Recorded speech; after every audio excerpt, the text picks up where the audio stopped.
Sir, kamusta po? Kamusta na kayo ngayon? First treatment is di nakakalakad yan. Sir, pakita mo na yung lakad natin. O, Kung hindi ako makatayo, oo, di makatayo.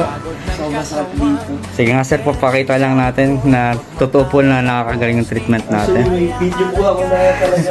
Sige sir, pakita nyo muna. Ako ng mga kapatid ko. Kasi sir, kasi may sciatica to eh. Ilang araw nyo sa rinda po yan, oh. Oo, bali mga ano na po kami. Pumunta na rin siya sa ibang ano. Huwag natin sabihin sir, pero yun nga. Ayun po, oh. Binugbog lang yung ano niya. Ayan, yan Hindi siya. po ako makalakad. Talagang kailangan ko ng... Kita niyo sir, yan po siya. Hirap na hirap po talaga siya. Kailangan ko talaga po ng ano. Nadapa na nga po ako eh, ano. Nadapa ako. Tapos nagpunta siya sa hospital, ang ano sa kanya, yung mga syempre vitamins lang. Pero tingnan natin sir. Madali na siya nung tumayo. Tapos Yes. may konti pa rin ano. Pero hindi ko ako nakailangan. Manag-akit, tsaka lumalakas na yung muscle niya sir na. Ayos na. na. So congratulations and salamat sir sa tiwala. Maraming salamat sa pagaling kayo ha. Thank you sir.